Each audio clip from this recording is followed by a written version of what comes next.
സത്യം പറയാമല്ലോ, സംഘടനയെ കുറിച്ചോ ആരൊക്കെയാണ് ഭാരവാഹികളെന്നോ ഒന്നും പറയാതെ എന്നെ കിഡ്നാപ്പ് ചെയ്ത് കൊണ്ടുപോകുന്നതാണ് ഇന്ന് വൈകുന്നേരം ഇവിടെ വന്നത്. അതുകൊണ്ട് ബഹുമാന്യരായ അധ്യക്ഷൻ, പ്രിയ സുഹൃത്തുക്കളെ, എനിക്ക് ഹൃദയത്തിൽ തട്ടി ഏറ്റവും സന്തോഷമുള്ള കാര്യത്തിനാണ് നമ്മളെ വിളിച്ചത്. ഈ വൈദ്യൻ കൽപ്പിച്ചതും പാല്, രോഗി ഇച്ഛിച്ചതും പാല് എന്ന് പറയുന്ന ഒരു ചൊല്ലില്ലേ, എനിക്ക് ഒരുപാട് സന്തോഷമാണ് മുതിർന്നവരോട് സംസാരിക്കാൻ.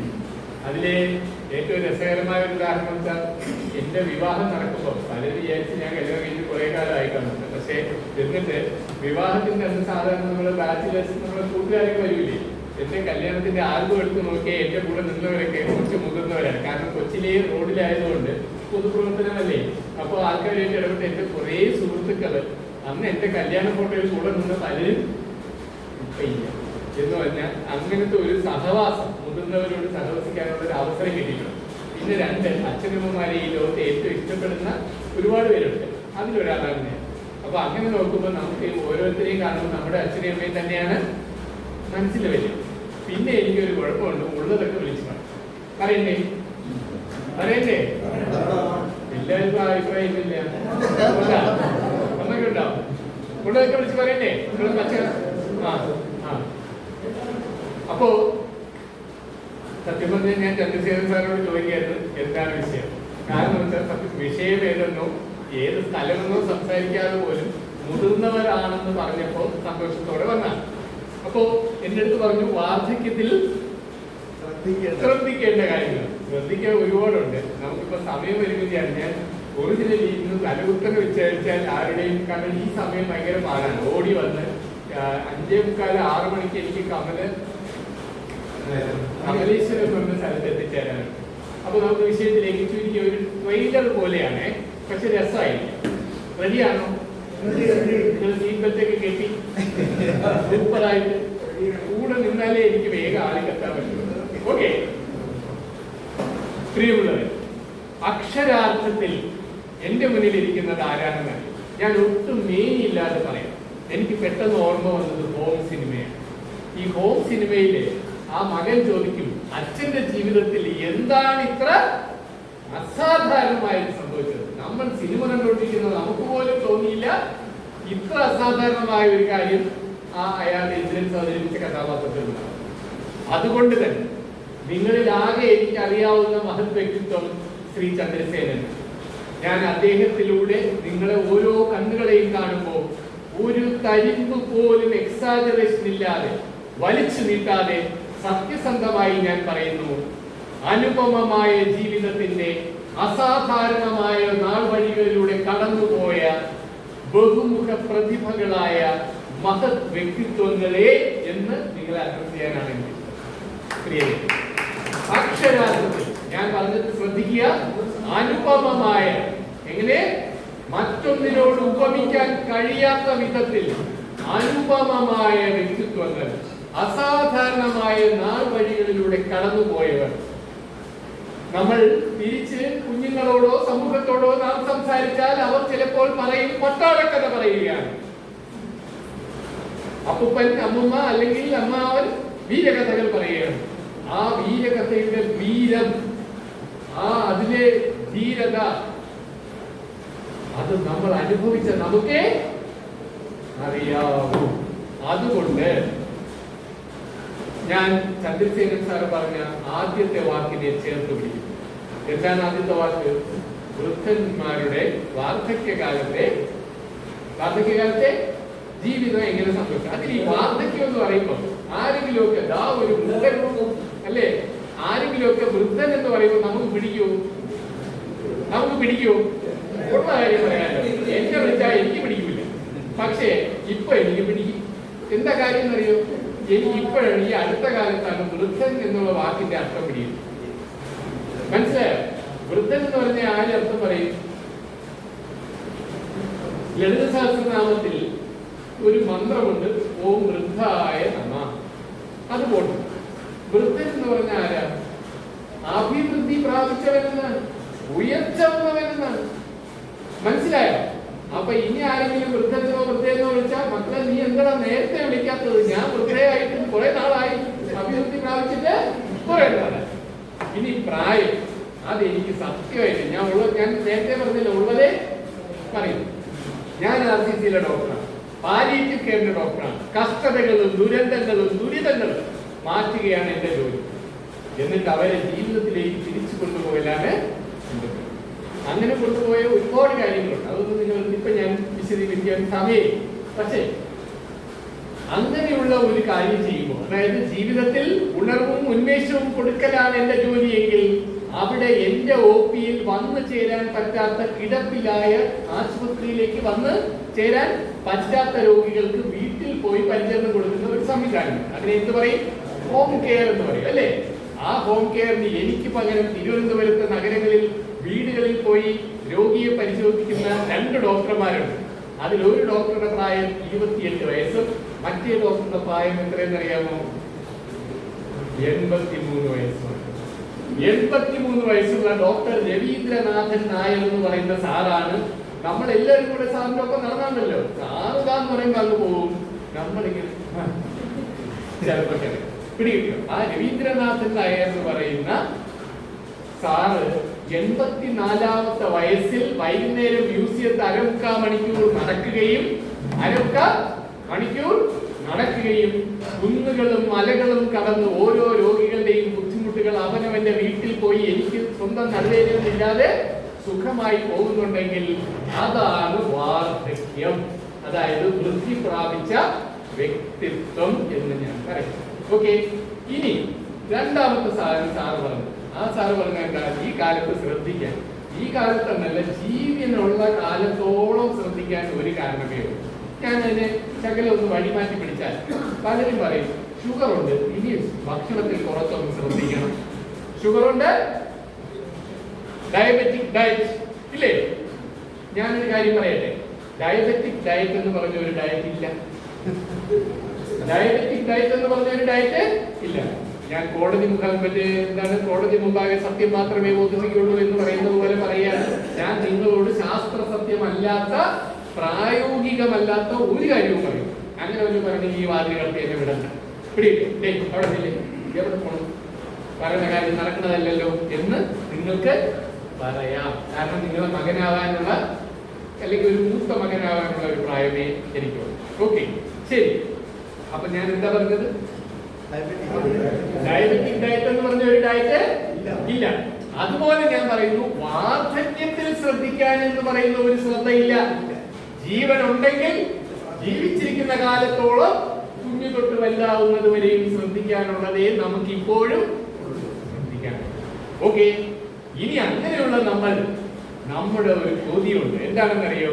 രാവിലെ ഉറക്കം എഴുന്നേൽക്കുമ്പോൾ നമ്മളെല്ലാം സൂപ്പർ അല്ലേ, ഒരു ഉണർവുണ്ട്. ഇപ്പൊ എന്റെ അച്ഛനമ്മയും പറയും, രാവിലെ എഴുന്നേറ്റ് കോവിഡ് വരെ പോയിട്ട് വരുമ്പോ ഒരു പ്രസരിപ്പാണ്.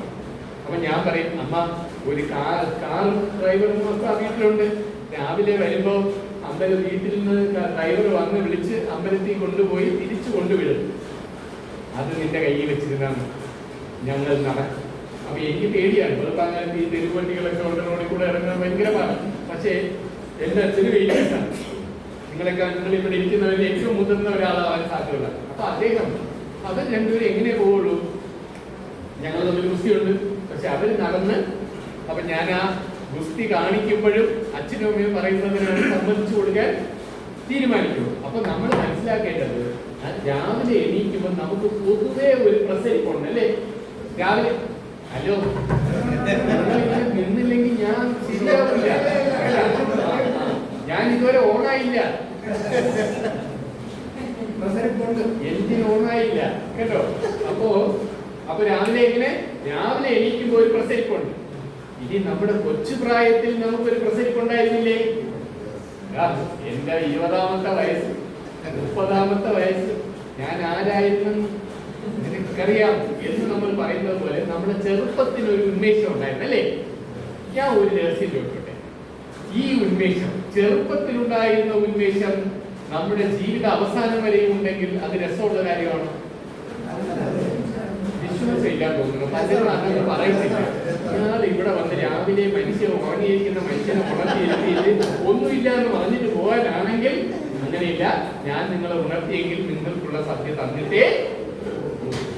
ഓക്കെ, ഇനി രണ്ടാമത്തെ കാര്യം, അപ്പൊ കൊച്ചു പ്രായത്തിലുണ്ടായ അതേ ഉന്മേഷം മുതിർന്ന പ്രായത്തിൽ ഉണ്ടാകാൻ, രാവിലെ ഉണർന്നെഴുന്നേൽക്കുമ്പോൾ ഉള്ള അതേ ഉന്മേഷം വൈകുന്നേരവും ഉണ്ടാകാൻ.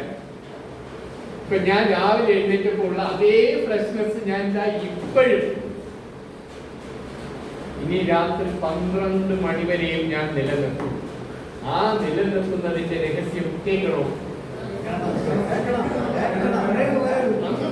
ഇത് പറഞ്ഞിട്ട് ഇവിടുന്ന് പോയാൽ മതി എന്താണ് പറയാം. അപ്പോ അതിന്റെ രഹസ്യം ഞാൻ നിങ്ങൾക്ക് രത്ന ചുരുക്കത്തിൽ പറഞ്ഞുതരാം. ശ്രദ്ധിച്ച് കൂടെ നിന്നോളൂ. ഓക്കെ?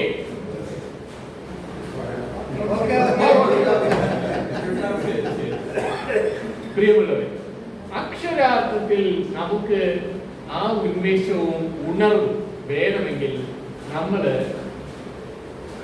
ആദ്യം ശ്രദ്ധിക്കേണ്ട കാര്യം എന്ന് പറഞ്ഞാൽ ഒരുപാട് കാര്യങ്ങൾ ശ്രദ്ധിക്കാനുണ്ട്. ഞാൻ വളരെ പ്രധാനപ്പെട്ട നമ്മൾ ചുരുങ്ങിയ വിലയ്ക്ക് എത്ര കിട്ടിക്കും അതാണ് മനസ്സിലായി. അപ്പൊ അതിൽ ശ്രദ്ധിക്കേണ്ട സാധനം വെച്ചാൽ ഏറ്റവും ആദ്യം എന്ന് പറഞ്ഞാൽ പഴയ ഒരു പാട്ടുണ്ട്, ചലനം. ആര് പാടും? പാടും. ഏകാത്ത പാടും. ഇവിടെ പാടുന്നവരില്ലേ?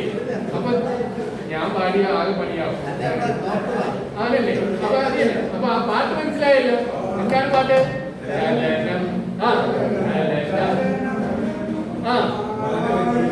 മാനവ ജീവിത പരിണാമത്തിൽ ഇതാണ് ഞാൻ നിങ്ങളടുത്ത് പറയാൻ വന്ന ആദ്യത്തെ വാക്ക്. ഓക്കെ, ഈ വാക്ക് പറയാൻ നേരത്തെ എനിക്ക് വേറൊരു പാട്ടാണ് ഓർമ്മയിൽ വന്നത്. എന്താണെന്നറിയോ? ആനന്ദ നടനം. ആനന്ദ നടനം എന്നല്ലേ? അതിലെ ഈ ചലനവും ആനന്ദ നടനവും കൂടെ ചേർത്ത് നമുക്കൊന്ന് ഒരു പുതിയ രചന. അപ്പൊ ഈ ചലനം എന്ന് പറഞ്ഞാൽ ഇന്ന് മുതൽ, ഈ നിമിഷം മുതൽ ചലനമായിരിക്കണം നമ്മുടെ ജീവിത മന്ത്രം. ചുമ്മാ ചടഞ്ഞുകൂടി ഒരിടത്തും ഇരിക്കുക. നമ്മളെ മനസ്സെങ്കിലും ചലിക്കണം. മനസ്സെങ്കിലും.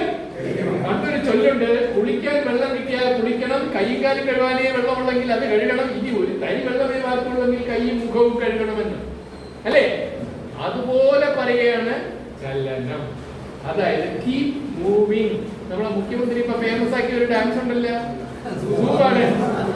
അപ്പൊ ഈ സൂംബ ഡാൻസ് എന്ന് പറഞ്ഞാൽ അത് തന്നെയാണ്. നമ്മൾ വിചാരിക്കും കൊച്ചു പിള്ളേർക്കേ പറ്റുള്ളത്. ഒരു നല്ല അടിച്ചുപൊളി പാട്ടിടണം. എന്താണ് അടിച്ചുപൊളി പാട്ടൊക്കെ ഇല്ലേ? മുക്കാല മുക്കാവില എന്നൊക്കെ പറഞ്ഞ് പണ്ടത്തെ പാട്ട് പോലെ ഏതെങ്കിലും ഒരു അടിച്ചുപൊളി പാട്ടിട്ടിട്ട് എന്ത് നമുക്ക് ഇട്ടൂടെ? ആ പാട്ടിട്ടിട്ട് ബെഡ്റൂമിലാണെങ്കിലും ബാത്റൂമിൽ സൂക്ഷിച്ച് ബെഡ്റൂമിൽ. അപ്പോ നമുക്ക് ഇത് ഇന്നു മുതൽ ചെയ്യണം. നമ്മളെ പ്രശ്നം എന്താണെന്ന് അറിയാമോ? മുട്ടുവേദന എടുക്കണേ, നടക്കാൻ വയ്യ. മനസ്സിലായോ? മുട്ടുവേദന എടുക്കണേ, നടക്കാൻ വയ്യ. അപ്പൊ അങ്ങനെയൊക്കെ ഞാൻ പറഞ്ഞു വരുന്നത് വ്യായാമം ചെയ്യണം എന്നാണ്. ഓക്കെ, അരമണിക്കൂറെങ്കിലും വ്യായാമം ചെയ്യണം. ആ വ്യായാമം എന്ന് പറയുന്നത് വളരെ പ്രായോഗിക തലത്തിൽ നമ്മളെ കൊണ്ട് ഒക്കുന്നത് ചെയ്താൽ മതി. വ്യായാമം എന്ന് പറയുമ്പോൾ നമ്മൾ മ്യൂസിയത്തിൽ പോയി എക്സ്പ്രസ് അടിച്ച് ഇങ്ങനെ പല ദൃശ്യങ്ങൾ പറഞ്ഞ് കൈ പിടിച്ച് നടക്കുന്നതല്ല. പക്ഷെ നമ്മളെല്ലാവരും കൂടെ ഒരുമിച്ച് നടക്കുന്നതല്ല. ഒരേ സമയം നടക്കുന്നതാവാം, ഒരേ സമയത്തേക്ക് നടക്കുന്നതാവാം. പക്ഷെ ഒരുമിച്ച് നടക്കാൻ നമ്മളെ കൊണ്ട് പറ്റില്ല. കാരണം നമ്മൾ ഓരോരുത്തരും ചെയ്യുന്ന വ്യായാമം ഗുണമാകണമെങ്കിൽ നമ്മളൊന്ന് അണയ്ക്കണം, ഒന്ന് കിതയ്ക്കണം. നമ്മൾ ഹാർട്ടിനൊക്കെ മരുന്ന് കഴിക്കുന്നവർ ഡോക്ടറെ കൂടെ ഒന്ന് പറയണം. പക്ഷെ എന്നാലും കുഴപ്പമില്ല, നമ്മളെ കൊണ്ട് താങ്ങാവുന്ന ഒരണപ്പുണ്ടല്ലോ, ആ ഒരണപ്പ് അണയ്ക്കുന്ന രീതിയിൽ വ്യായാമം ചെയ്യണം. എത്ര നേരം? അരമണിക്കൂർ. ഇനി പറ്റുമെങ്കിൽ രാവിലെ അരമണിക്കൂർ, വൈകുന്നേരം അരമണിക്കൂർ. ഞാനൊരു കാര്യം എഴുതി വെച്ചുതരാം.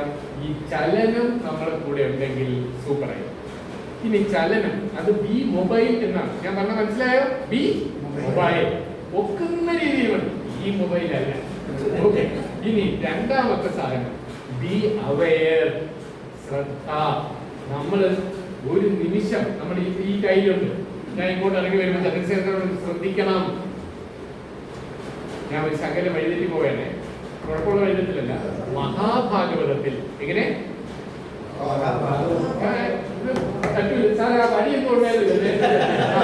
അപ്പോ ശ്രീ മഹാഭാഗവതത്തിൽ 4-ാം സ്കന്ധത്തിൽ 49-ാമത്തെ ശ്ലോകമായിട്ട് ആക്കി 48 50 ചോദിച്ചോണ്ട് എന്റെ അടുത്ത് വരരുത്. 49ാമത്തെ ശ്ലോകത്തിൽ കേട്ടോ. പറയാൻ പറ്റില്ല സാറേ, ഇവിടെ അമിട്ടുകളൊക്കെ കാണും. നമ്മൾ അങ്ങനെ അടികൊള്ളാതെ പോകണ്ടേ, രക്ഷപ്പെടണ്ടേ. ചുമ്മാ തമാശക്ക് പറയുന്നതാണ്, കുഴപ്പമൊന്നുമില്ലല്ലോ. അപ്പോ 49ാമത്തെ ശ്ലോകത്തിൽ ധർമ്മമാർഗത്തിൽ സഞ്ചരിക്കുന്ന ഓരോരുത്തരും സ്വായത്തമാക്കിയിരിക്കേണ്ട 13 ഗുണങ്ങളെ കുറിച്ച് പറയുന്നു. 13 ഗുണം. അതിലെ ആദ്യത്തെ ഗുണം എന്ന് പറയുന്നത് ശ്രദ്ധയാണ്. എന്ത് രസമാണെന്ന് തോന്നുന്നത് അറിയാമോ? അപ്പൊ ആദ്യത്തെ ഗുണം എന്താ? ശ്രദ്ധ എന്ന് വെച്ചാൽ നമ്മൾ എന്ത് ചെയ്യുമ്പോഴും ശ്രദ്ധയോടെ തന്നെ വേണം. തെന്നി വീഴരുതല്ലോ, ഇത് മാത്രമേ നമ്മൾ ശ്രദ്ധിക്കൂ. തെന്നി വീഴുന്നത് മാത്രമല്ല, ഒരു നനഞ്ഞ കൈ കൊണ്ടൊരു മറ്റേ സ്വിച്ചിൽ പിടിക്കുന്നത് പോലും നമ്മൾ എന്തും ചെയ്തോളൂ. അയ്യോ അച്ഛ അത് ചെയ്യരുത്, അമ്മ ഇത് ചെയ്യരുത്, അത് തൊടരുത് എന്ന് മക്കൾ പറഞ്ഞാൽ നമുക്ക് എവിടെയും തൊടാം, എന്തും ചെയ്യാം. പക്ഷേ പിടികിട്ടിയോ? കണ്ണും കാതും കൂർപ്പിച്ച് സമാധാനത്തിൽ നിങ്ങൾ എന്ത് വേണം ചെയ്യും. ഇനി എന്തെങ്കിലും ചെയ്യാൻ സമ്മതിച്ചില്ലെങ്കിൽ നിങ്ങൾ എന്റെ അടുത്ത് വാ, ഞാൻ നിങ്ങൾ അത് കൊണ്ടുപോയി ചെയ്യാനുള്ള സൗകര്യം ഉണ്ടാക്കി തരാം. ചുമ്മാ പറയണമെന്നല്ല, നമ്മൾ പറഞ്ഞാൽ ചെയ്യും. അല്ലേ സാറേ? അജയൻ സാർ ഓക്കെ ആദ്യത്തെ അപ്പൊ ശ്രദ്ധ. ഇനി നിങ്ങൾ ഭാഗവതത്തിന്റെ സാധനം ഇനി തപ്പി പഠിക്കേണ്ട. ഞാൻ 13 ഗുണങ്ങളിലെ പ്രത്യേകിച്ച് അത് ആരോഗ്യമായിട്ട് ബന്ധമുള്ളതുകൊണ്ട് ശ്രദ്ധ കഴിഞ്ഞാൽ മൈത്രി. മൈത്രി എന്ന് പറഞ്ഞാൽ എന്തിനോടും ഒരു മിത്രഭാവം. ഓക്കെ, അത് കഴിഞ്ഞാൽ അതിൽ അറിയാമോ? നാളെ ധൈര്യം ഇട്ടതല്ലേ. ശ്രദ്ധ, മൈത്രി, ദയ. ദയ എന്ന് പറഞ്ഞാൽ നമ്മൾ എല്ലാത്തിനോടും ഒരു ദയ വായ്പ, ഒരു ദയാഭാവം ഉണ്ടാവും. ഒരാളെ കണ്ടു, അയാളൊന്നും സഹായിക്കാൻ പറ്റിയെങ്കിലൊന്നും ചിന്തിച്ചാൽ മതി, സഹായിച്ചില്ലെങ്കിലും കുഴപ്പമില്ല, എന്നെ കൊണ്ട് ഒന്നും പറ്റിയിരുന്നെങ്കിൽ. അപ്പൊ ശ്രദ്ധ, മൈത്രി, ദയ, ശാന്തി. ഇത് വാർദ്ധക്യകാലത്ത് എന്നല്ല, ജീവിതകാലത്തുടനീളം ശാന്തി എന്ന് പറയുന്ന ഒരു ഗുണം നമ്മുടെ കൂടെ ഉള്ളത് വളരെ പ്രധാനമാണ്. കാരണം എന്താ അറിയോ? നമുക്ക് ഇഷ്ടമുള്ളതും ഈ ലോകത്ത് സംഭവിക്കും, ഇഷ്ടമില്ലാത്തതും സംഭവിക്കും. സംശയമുണ്ടോ? ചിലപ്പോ നമുക്ക് സംഭവിക്കുന്നത് ഇഷ്ടമില്ലാത്തേ, ചിലപ്പോ നമുക്ക് ഭയങ്കര ഇഷ്ടമുള്ളതായിരിക്കും.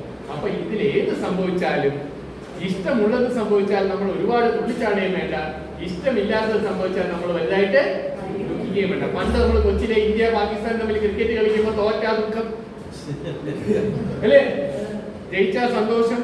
അതുപോലെ അപ്പം നമ്മൾ ഇംഗ്ലീഷിൽ പറയും we should be at ease and at peace.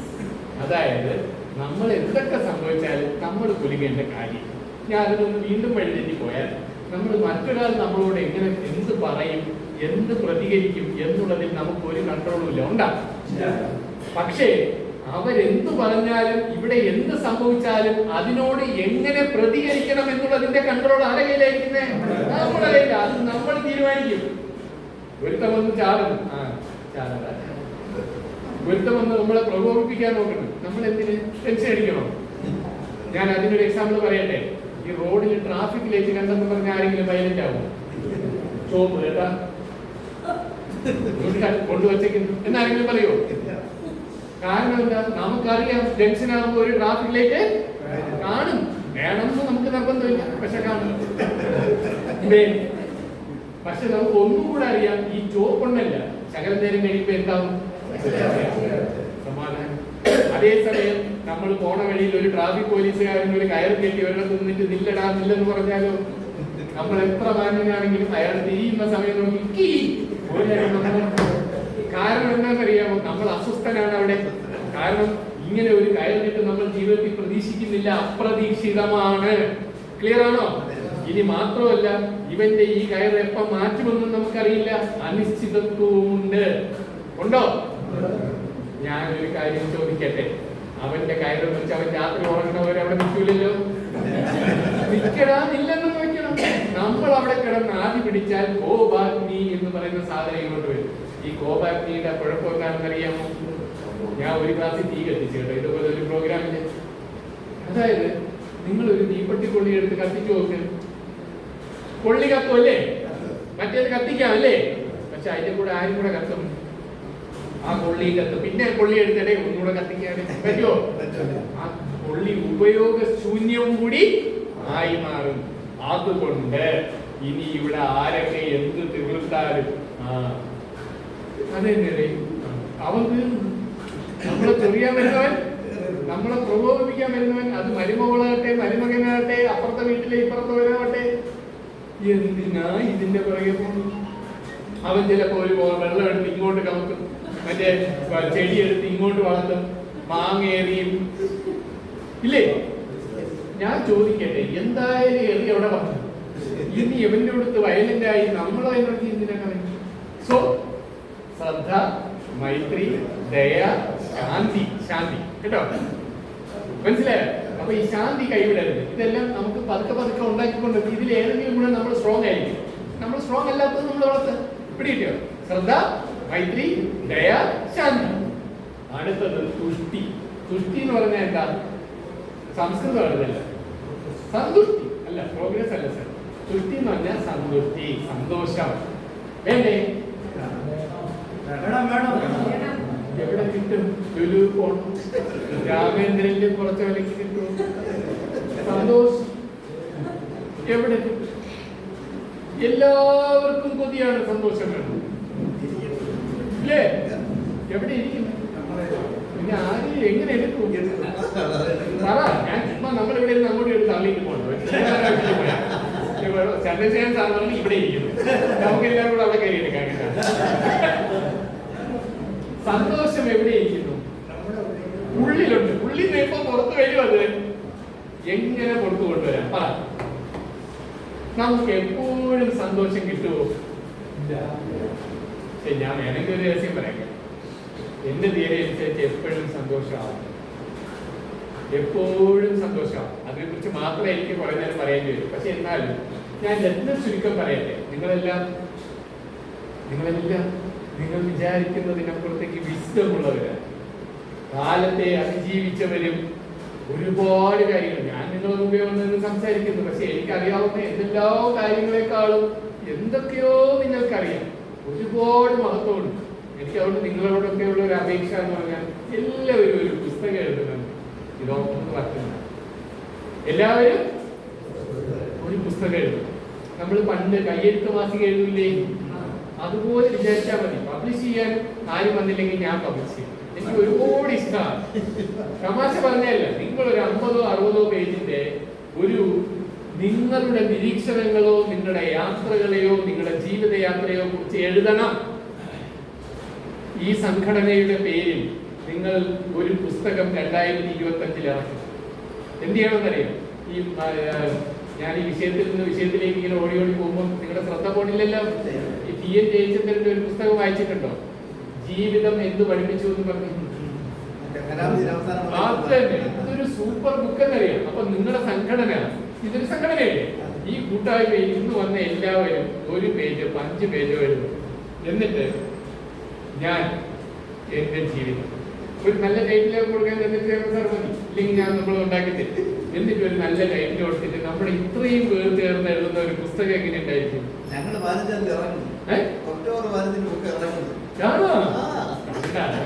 ഒരു മുമ്പെയാണെന്ന് ഞാൻ നേരത്തെ പറഞ്ഞിരിക്കുന്നു. പക്ഷെ ആ ബുക്ക് എന്ന് പറഞ്ഞാൽ വളരെ വ്യത്യസ്തമായി. ഞാൻ അതിനെ കുറിച്ച് നമുക്ക് വാട്സാപ്പിൽ ചാറ്റ് ചെയ്യാം. അപ്പോ ആ പുസ്തകം ഗംഭീരമാക്കണം കേട്ടോ. പുസ്തകം പ്രിന്റ് ചെയ്യാൻ കൊടുത്താ അപ്പൊ ഇനിയും നമുക്ക് ലാസ്റ്റ് മറ്റേ പരീക്ഷ പേപ്പർ എഴുതുന്ന പോലെയാണ്. അവസാനത്തെ ചോദ്യത്തിനും കൂടെ നമ്മൾ ഉത്തരം ഭംഗിയാക്കിയിട്ടേ കൊടുക്കാം. അപ്പോ ശ്രദ്ധ, മൈത്രി, ദയ, ശാന്തി, തുഷ്ടിയാണ് നമ്മളിപ്പോ വഴിതെളിച്ചത്. സന്തോഷം എങ്ങനെ കിട്ടും? ഈ ലോകത്ത് കൊടുത്താൽ കിട്ടുന്ന സാധനത്തിന്റെ പേരെന്താ?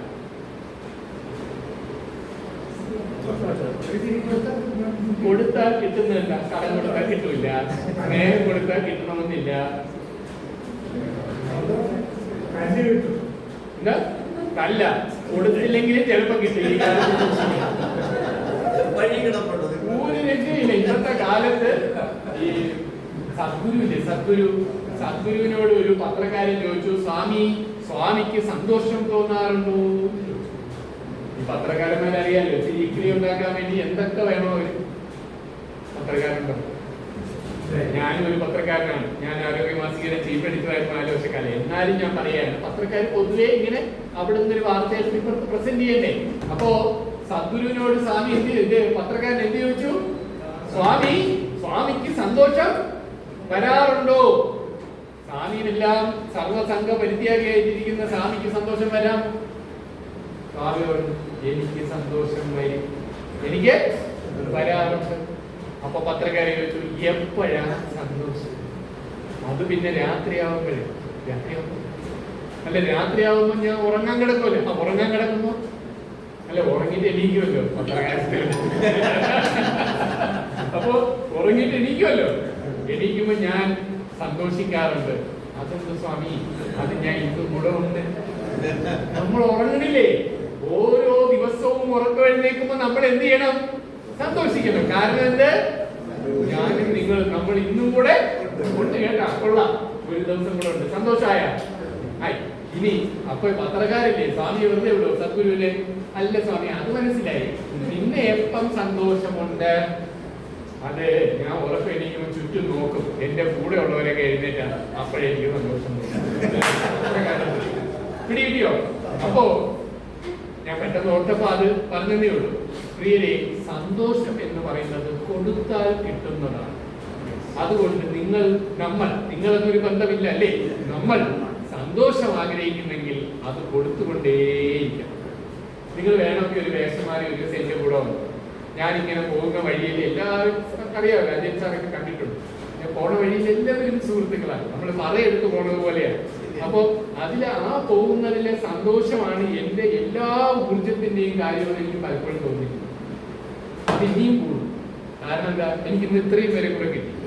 നിങ്ങൾ വഴിക്കല്ല ഡോക്ടറെ എന്ന് നമ്മൾ പറയുന്നിടത്താണ് നമ്മുടെ എന്റെയും നിങ്ങളുടെയും സന്തോഷം. അപ്പൊ ഇനി മുതൽ സന്തോഷം കൊടുത്തുകൊണ്ടേയിരിക്കുമല്ലോ.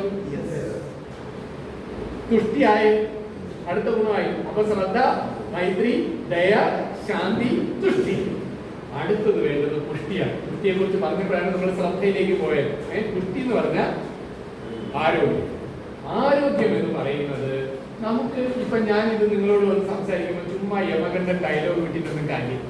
ഞാൻ റിയലിസ്റ്റിക് ആയിട്ട് നമ്മൾക്കിടയിലിരിക്കുന്ന ചിലർക്ക് ഗൗരവമായ അസുഖങ്ങൾ, ചിലർക്ക് അത്ര ഗൗരവമല്ലാത്ത അസുഖങ്ങൾ, ഷുഗർ, പ്രഷർ, ഇല്ലേ, ഇതൊക്കെ പൊതുവേ കാണും. പിന്നെ മാത്രമല്ല എനിക്ക് 2 കാറുണ്ട്. ഒരു കാറ് 30 വർഷം, 25 വർഷം കഴിഞ്ഞ വണ്ടിയാണ്. ഒരു കാറ് ഒരു 4-5 വർഷമായ വണ്ടിയാണ്. ഞാൻ ഇപ്പൊ വന്നത് 4-5 വർഷമായ വണ്ടി. പക്ഷെ എനിക്കിഷ്ടം ആ 25 വയസ്സായ വണ്ടി. എന്ത് സൂപ്പർ എന്നറിയാമോ? മനസ്സിലായോ? സാൻഡ്രോ പഴയ ഒരു കാറാണ്. അപ്പോ ഞാൻ പറയാൻ വന്നതെന്ന് വെച്ചാൽ, പക്ഷെ ആ പഴയ കാറിനെ ഞാൻ ശ്രദ്ധാപൂർവം ഓടിക്കണം, പരിചരിക്കണം. അപ്പോ ഇപ്പം നിങ്ങളുടെ ആരോഗ്യ പ്രശ്നങ്ങൾ എന്തോ ആവട്ടെ, ഓക്കെ, ഒന്നും ഇല്ലാതിരിക്കട്ടെ, ഉണ്ടായിരിക്കും. അതിനെ തിരിക്കാനോ അതുകൊണ്ട് നിങ്ങൾക്ക് ബുദ്ധിമുട്ടില്ലാതിരിക്കണമെങ്കിൽ ദിവസം എന്ത് ചെയ്യണം? അരമണിക്കൂർ ഒക്കുന്ന പോലെ വ്യായാമം ചെയ്യണം. രണ്ടാമത്തെ കാര്യം, ഭക്ഷണം കഴിക്കുന്നത്. ഓക്കെ, ഭക്ഷണം കഴിക്കുന്നതിൽ ശ്രദ്ധിക്കണം, വളരെ ശ്രദ്ധിക്കണം. എന്തൊക്കെയാണെന്നറിയാം? ഒന്ന്, കൊതിയുള്ളതൊക്കെ നിങ്ങൾ കഴിക്കണം. കൊതിയുള്ളതൊക്കെ കൊള്ളാലും ഒരു കൊളുത്ത് എല്ലാത്തിലും കാണും, സ്റ്റാർ കണ്ടീഷൻ സപ്ലൈ അല്ലേ? അപ്പൊ കൊതിയുള്ളതൊക്കെ കഴിക്കണം. പക്ഷെ കൊതിക്ക് കുറച്ച് മാത്രമേ കഴിക്കാവൂ. ഈ കോർപ്പറേഷൻ ടാങ്കിൽ, വേസ്റ്റ് ടാങ്കിൽ കൊണ്ടിടുന്നത് പോലെ നമ്മൾ ഇടരുത്. നിങ്ങൾ ഇന്ന് രാത്രി പോയി കൊതിയുള്ളത് കഴിച്ചു നോക്ക്. പക്ഷെ കൊതിയുള്ളത് കഴിക്കുമ്പോ എങ്ങനെ കഴിക്കണമെന്ന് അറിയാമോ? എനിക്കൊരു പണി കിട്ടിയ കഥ പറഞ്ഞു തരട്ടെ. എനിക്കൊരു പണി, എനിക്കിട്ടൊരു 8ന്റെ പണി കിട്ടിയ കഥ കേൾക്കണോ? നമ്മുടെ ഈ ഓരോ കാര്യങ്ങൾ ചെയ്തു വരുമ്പോ നമുക്ക് അറിവ്, അതിന്റെ കൂടെ ഉന്നതി, ഇതൊക്കെ വരുമ്പോ ചെറുതായിട്ട്, എന്നാ പിന്നെ നമുക്ക് മോഹൻലാൽ പറയില്ലേ, ഞാനിനി കർണനായിട്ടൊന്ന് അഭിനയിച്ചാലോ എന്ന് തോന്നുന്ന പോലെ ഞാനിങ്ങനെ ആരോഗ്യമാസികയുടെ ജീവിതമായിരുന്നു. അപ്പൊ പല കാര്യങ്ങളും ചെയ്ത കൂട്ടത്തിൽ ഒരു യുഗപ്രഭാവനെ ഇന്റർവ്യൂ ചെയ്തു. ആരാ യുഗപ്രഭാവൻ എന്ന് പറയണമെങ്കിൽ നിങ്ങൾക്ക് ഒരു ചോദ്യം ഞാൻ ചോദിക്കാം. പത്മശ്രീയും പത്മഭൂഷണും പത്മവിഭൂഷണും കിട്ടിയ ഒരു മലയാളി ആരാ?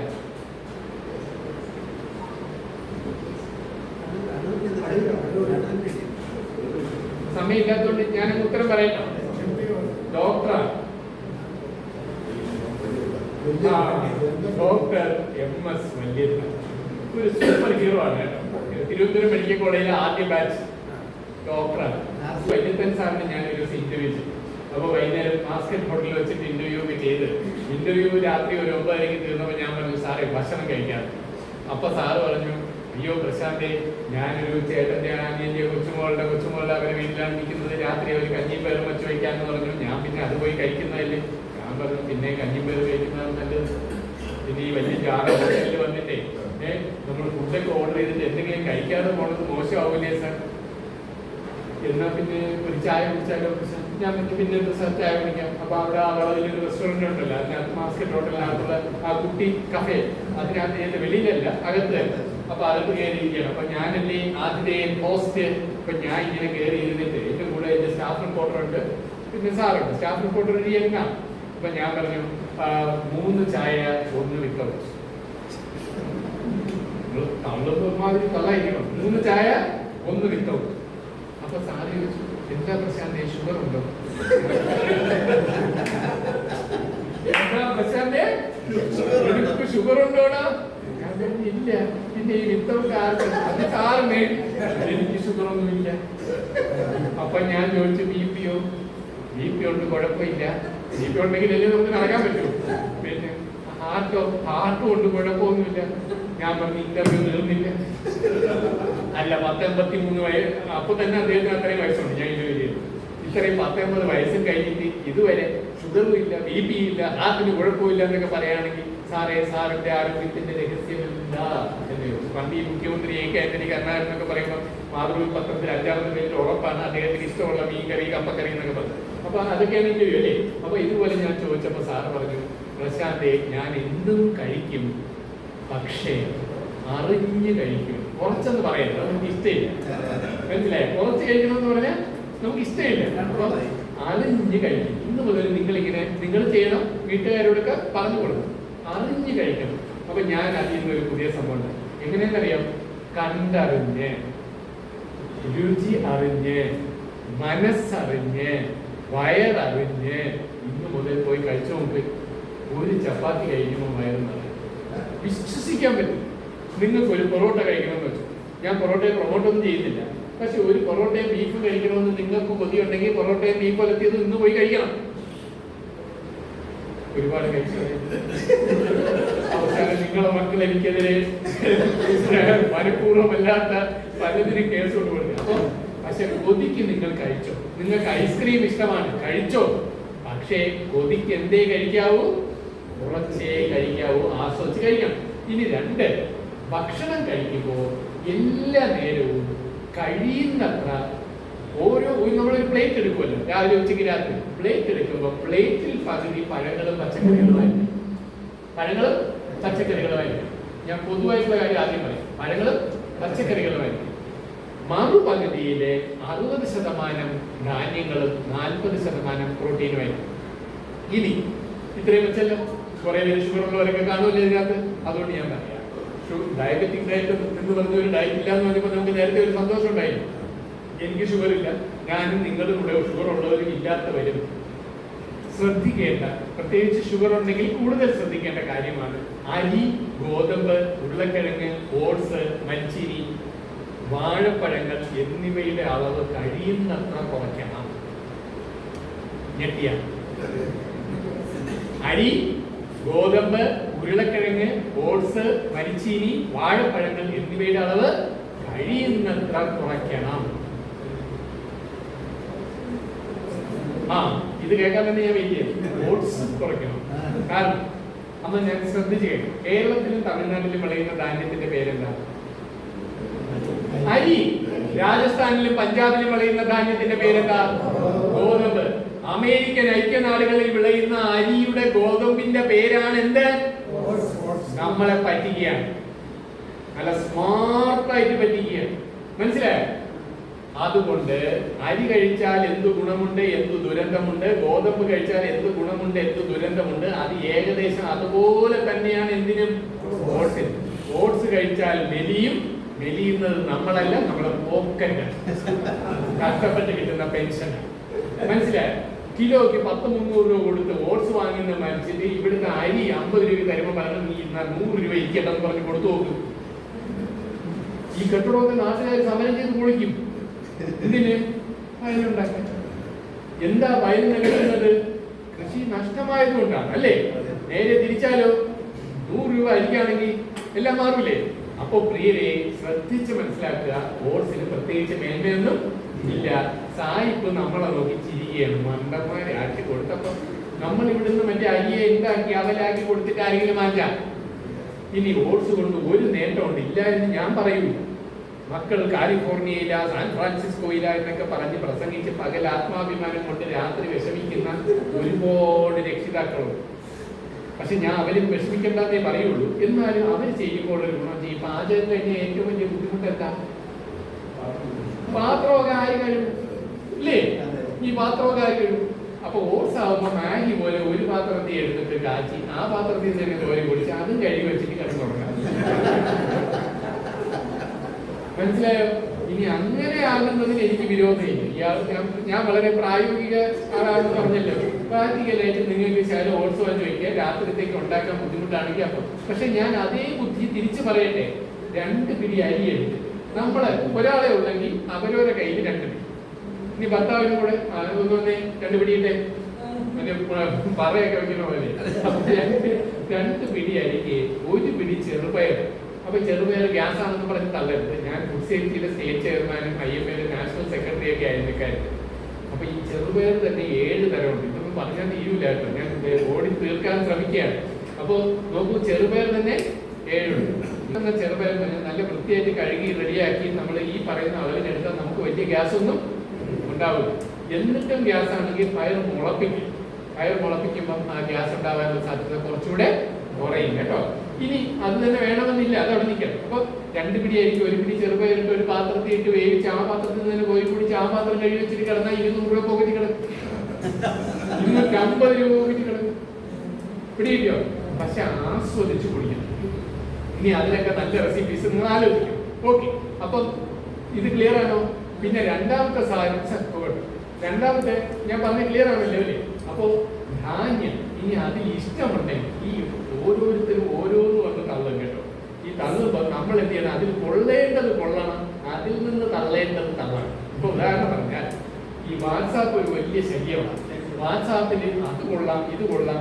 ഇപ്പൊ മില്ലറ്റുകൾ നല്ലതാണ്, ഒരു സംശയവും വേണം.